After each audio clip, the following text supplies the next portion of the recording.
Alright, hello everyone and welcome back to my Fallout 4 Mod Spotlight series, where today we are having a look at the Sewing Kit mod, which is being made by user Zorkaz. And what this glorious little piece of work looks to add into the game is the ability for you to now be a tailor, creating your own clothing, including different color dyed variants, which is pretty fun. And this is of course a part of the ongoing series of mods being made by Zorkaz to add professions into the Fallout world, which I have very much been enjoying, as it adds in an alternative way to making money besides just shooting people in the face, and offers more roleplay opportunities for people, and that is always a good thing. Now, so how do we get started on becoming a tailor?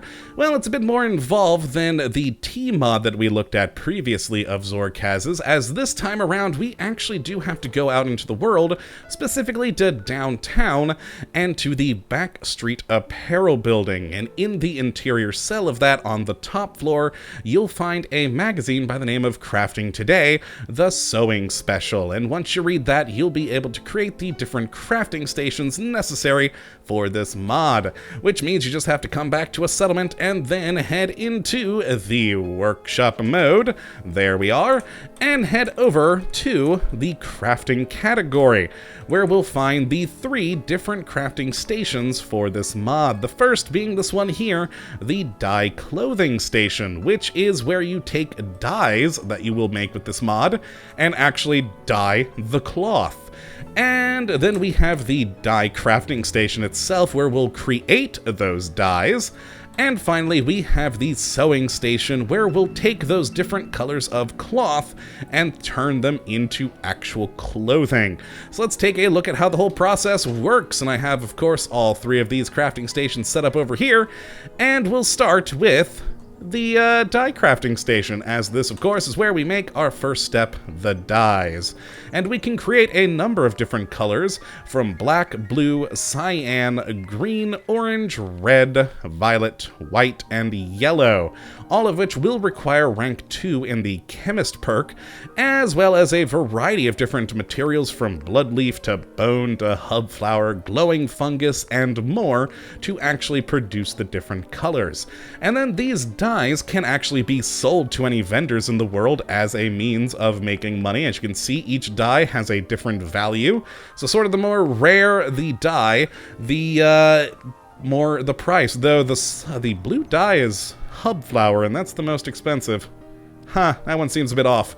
But yes, once you have your different dyes, you can go to the next crafting station here, the dye clothing station. And this is where things get a little weird, but I mean, not quite, because of, well, reasons. Let's explain. So in the dye clothing category, we have 2 different options: use ingredients or use powdered dyes. Now if we go into use powdered dyes, this is where we'll take those different dyes that we created, combine them with cloth, and then we'll have that color of cloth. But you don't necessarily have to make the dyes if you don't want to.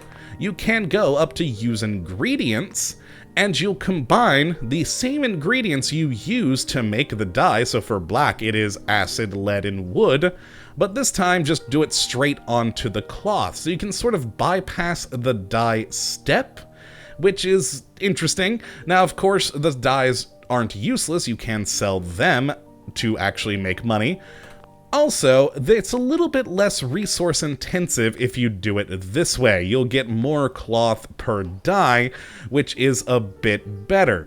Now, if you have an overabundance of resources, go ahead and do that, but if you are a bit tight on resources, it would be best to create the dyes first. But either way you go, you got options. Now let's actually exit out of there, and once you do have your different colors of dye, you can move over to the sewing station, where we can actually turn that stuff into things. And we're going to start with the toy category here, as it's the smallest category. And in here, with just rank 1 in armor and a variety of materials, you can create new baseballs, teddy bears, toy aliens, and undamaged baseball gloves. Again, not much of a practical use on these ones, but you can sell them to vendors or use them to decorate your place, but they are an option. Now then we get to the actual clothing with hats, and oh boy, we have so many glorious hats in here. We're not going to go over each individual one, but just to sort of scroll through to give you an idea. Now, they'll all require some sort of rank in armor, most of them rank 1, a couple of them requiring rank 2.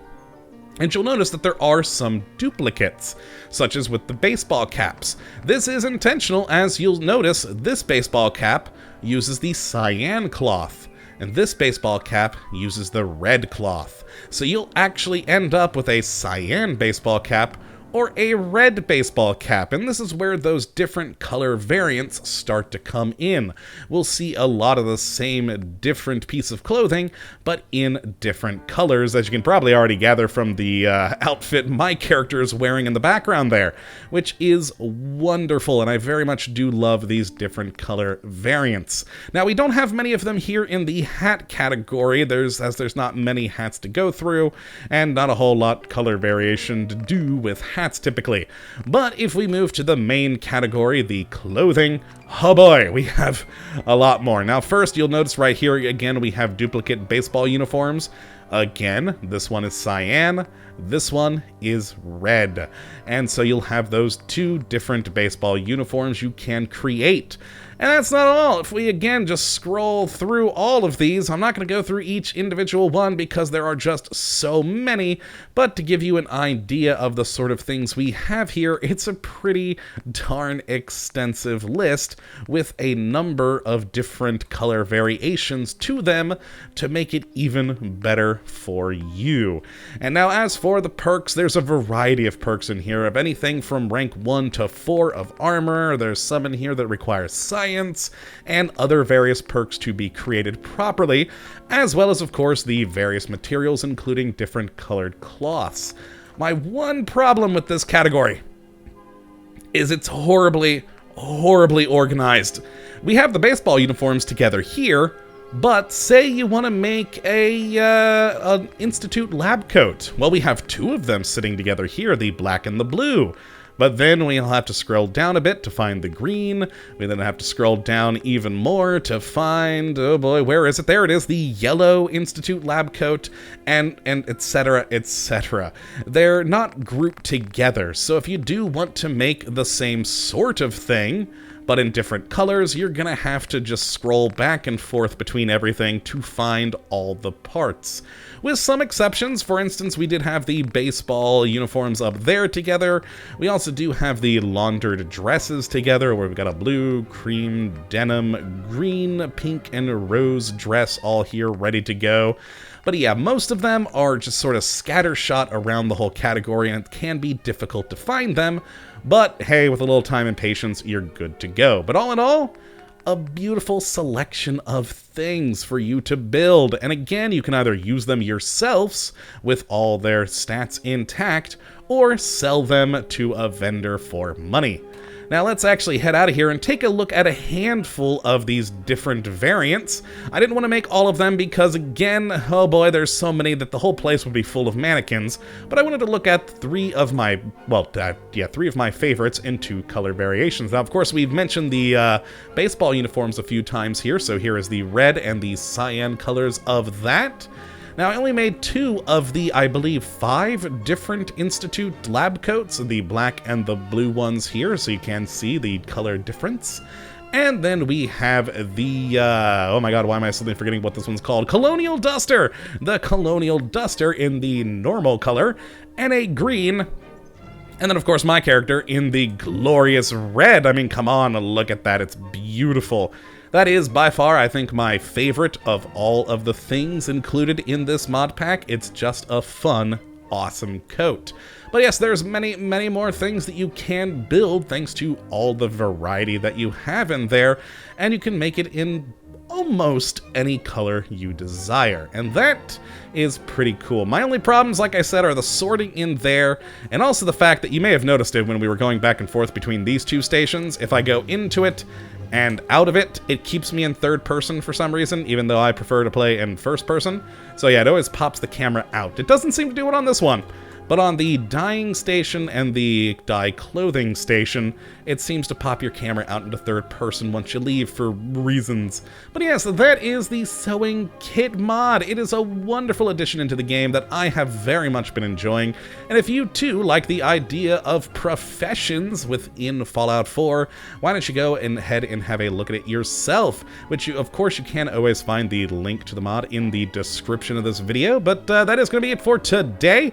I hope you all have enjoyed and that you do come back for the next episode, when hopefully we'll be looking at yet another wonderful mod. But until that time, thank you for watching, and as always, have a good one!